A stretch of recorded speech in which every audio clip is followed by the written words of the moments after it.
Assalamualaikum warahmatullahi wabarakatuh. Di sini saya akan memaparkan materi mengenai sistem keuangan syariah sebagai tugas dari akuntansi syariah.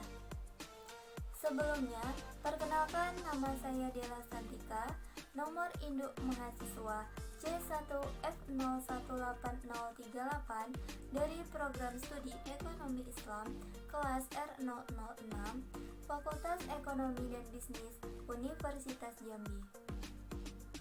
Baiklah, langsung saja. Ada beberapa materi yang akan saya jelaskan, yaitu yang pertama, konsep memelihara harta kekayaan. Yang kedua, bagaimana memperoleh dan menggunakan harta dalam syariah. Yang ketiga, akad atau kontrak atau transaksi. Yang keempat, transaksi yang dilarang. Yang kelima, riba dan jenis riba. Yang keenam, prinsip sistem keuangan syariah. Yang ketujuh, instrumen keuangan syariah. Langsung saja kita masuk ke materi yang pertama, yaitu konsep memelihara harta kekayaan. 1.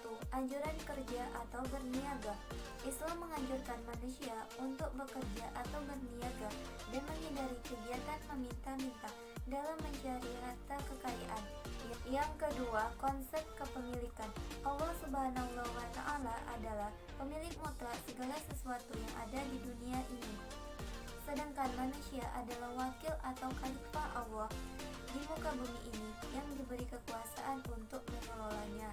Materi yang kedua adalah bagaimana memperoleh dan menggunakan harta dalam syariah. Memperoleh harta dalam syariah.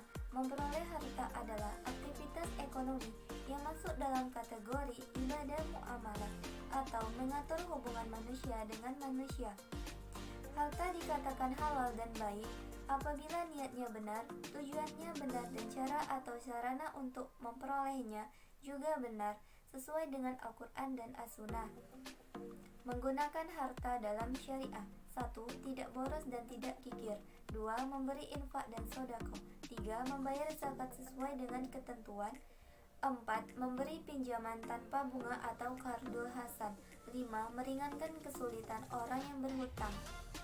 Akad atau kontrak atau transaksi. Akad di sini terbagi menjadi dua, yaitu akad tabaruk dan akad tijarah. Akad tabaruk adalah perjanjian yang merupakan transaksi yang tidak ditujukan untuk memperoleh laba atau transaksi nirlaba. Tujuan dari transaksi ini adalah tolong-menolong dalam rangka berbuat kebaikan. Akad tabaruk di sini terbagi menjadi tiga, yaitu yang pertama meminjamkan uang, yang kedua meminjamkan jasa, yang ketiga memberikan sesuatu. Selanjutnya, akad tijarah. Akad tijarah adalah akad yang ditujukan untuk memperoleh keuntungan. Akad tijarah di sini terbagi menjadi dua, yaitu yang pertama, natural uncertainty contract, yang artinya pihak yang bertransaksi saling mencampurkan aset yang mereka miliki menjadi satu, kemudian menanggung risiko bersama untuk mendapatkan keuntungan. Kedua, natural certainty contract, yang artinya kedua belah pihak saling mempertukarkan aset yang dimilikinya, sehingga objek pertukarannya pun harus tetap di awal akad dengan pasti dengan jumlah mutu, harga, dan waktu penyerahan. Materi yang keempat yaitu mengenai transaksi yang dilarang. Ada beberapa transaksi yang dilarang, yaitu yang pertama, aktivitas bisnis terkait barang dan jasa yang diharamkan Allah. Yang kedua, riba. Yang ketiga, penipuan. Yang keempat, perjudian. Yang kelima, gharar atau transaksi yang mengandung ketidakpastian. Yang keenam, ihtikar atau penimbunan barang. Yang ketujuh, monopoli. Yang kedelapan, bai'an najisi atau rekayasa permintaan.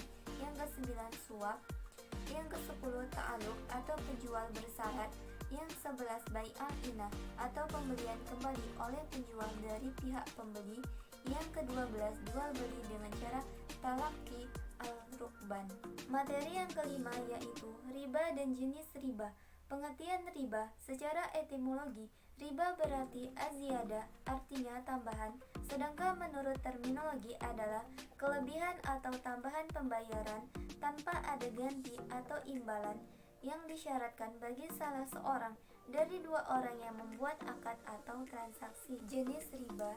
Yang pertama, riba fad, yaitu tukar menukar dua barang yang sama jenisnya dengan kualitas berbeda yang disyaratkan oleh orang yang menukarkan. Yang kedua, ribayat, yaitu berpisah dari tempat sebelum ditimbang dan diterima. Yang ketiga, riba nasi'ah, yaitu riba yang dikenakan kepada orang yang berhutang disebabkan memperhitungkan waktu yang ditangguhkan. Yang keempat, riba qard, yaitu meminjamkan sesuatu dengan syarat ada keuntungan atau tambahan bagi orang yang meminjami atau yang memberi hutang. Materi selanjutnya yaitu prinsip sistem keuangan syariah. Yang pertama, pelarangan riba. Yang kedua, pembagian risiko. Yang ketiga, menganggap uang sebagai modal potensial. Yang keempat, larangan melakukan kegiatan spekulatif. Yang kelima, kesucian kontrak. Yang keenam, aktivitas usaha harus sesuai syariah.